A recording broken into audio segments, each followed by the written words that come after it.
what I would like to talk about is whether personalized medicine gives us an overriding reason to change our lifestyle and whether we will be able to hold people responsible for doing that or not doing that.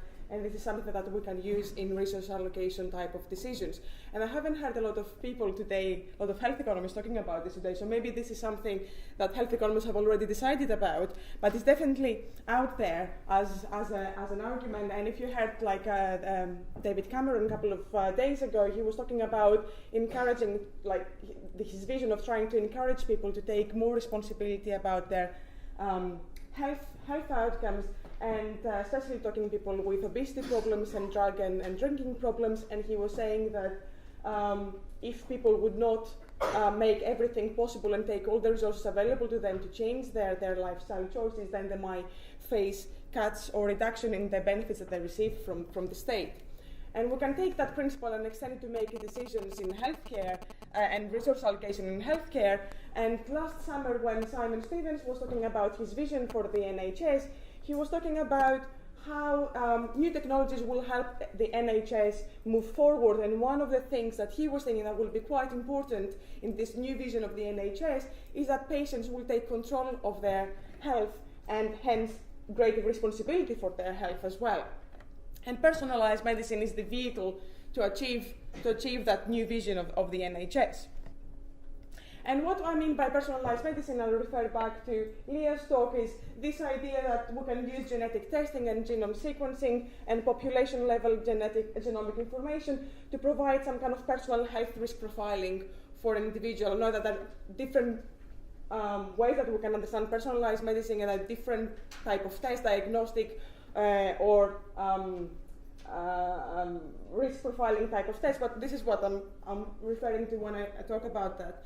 And the other thing that the new technologies have helped us kind of realize even further is that disease and health conditions are multifactorial. They're a combination of our genetics but environmental factors as well, and it's very difficult to unpick which of all these different factors actually are the ones who are causing the disease. It's a combination of many different competing things. So environmental factors like pollution, eating, drinking, smoking, exercising too much or too little, eating too much or too little, all these things kind of play a role into whether we're going to develop a particular disease or condition down the line. So the questions, again, I would like to think is like, does genetic information create some kind of strong or stronger normative reason for why people we should change our lifestyle choices? Do individuals have some kind of obligation to respond to that? Should we be holding them responsible when they fail to respond to that strong moral obligation that we might realize? And how should the NHS think about those things, and whether we should use that in the resource allocation type of questions? And some people seem to think that this is a reasonable thing to do, because illness is not something that just happens to people. Our choices and the reasons that the actions that we take can lead to us having a healthier or a less healthy life. So that seems like a reasonable thing to do, to kind of ascribe some kind of personal responsibility to individuals for their health outcomes. So what do we mean? And I would like to challenge that principle, that idea. So what do we mean by holding someone personally responsible for something? What are the requirements for responsibility? I think that there are two. One is autonomy, that being able to make an autonomous, free, rational decision, and the other one is causation, to be able to establish that a particular type of action led to a particular type of outcome, and be able to establish that causal link between the two. I'm not going to talk about autonomy, about whether we actually do have free will and whether we are actually making autonomous decisions. I think that is a very big topic. I'm just going to focus a bit more on causation. So how do we understand causation? So as I said, like, it's this being able to prove that a particular type of action led to a particular type of outcome. And as I said in the beginning, personalized medicine is not really deterministic. What we do, at least the way that I defined what I mean by personalized medicine, what it does is gives us a health risk profiling for an individual. And as I said, there are many reasons why someone might go on to develop a disease or a condition or not. And it's very difficult to be able to say that it was this particular action or it was this particular cigarette that you smoked that made you develop that particular disease. So establishing that causal link between action and outcome is quite difficult and quite tricky, and probably not possible, at least with the information that we have at the moment. And then you might say, well, okay, fair enough, that is very difficult to do. Nevertheless, we do know that people who smoke, that smoking actually increases your chance of getting lung cancer. And this is something that we have quite established very well. Maybe we cannot say that it was this particular cigarette that you smoked, but we know that this is what happens. So maybe we cannot hold someone causally responsible, but maybe we can hold them morally responsible.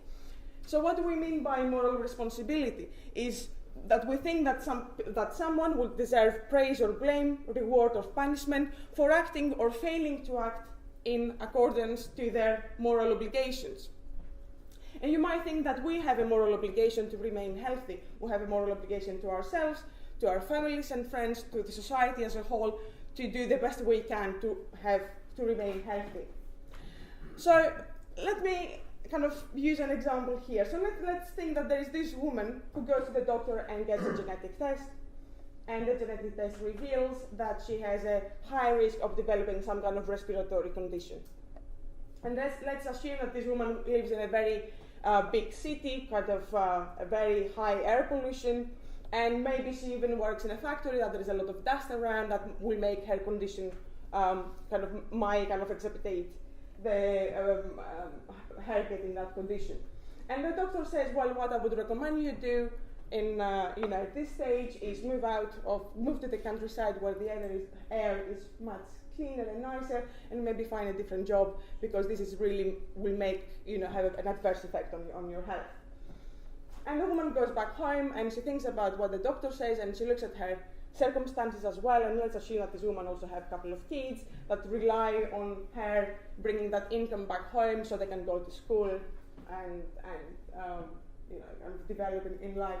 So she looks at her situation, she looks at her moral obligations that she has towards herself, towards her family, towards society as a whole, and she decides that given my situation, actually I'm going to stay where I am and I'm going to continue with my job, because I'm not confident that moving out, to the countryside will help me get another job, and given all these other things that I have to be balancing in my life, I cannot do that. So we might say that maybe that was the wrong decision. Maybe she should have actually moved out, because it's much more important for children to have a healthy mother than to have a mother that will soon, in the near future, will develop a disease rather than going to school, for example. So we might kind of debate whether her judgment was the right one, but what I don't think that we can say, though, is that she fails to act by taking into account her moral obligations to herself, to her family, and to society. So we might make a different value judgment, but I don't think that we can say that she's not acting morally responsibly in that particular case. And then you might think, well, okay, that's fine. We might debate that. I understand where you're coming from. This woman, maybe she shouldn't have moved out, and I see why she has done that. But nevertheless, nevertheless, people do take risks. And should we be kind of rewarding them for the risk that they take? When they normally take a health risk, should we be kind of, as a society, is it just and fair to be rewarding them for the risks that they take? There's this question of justice.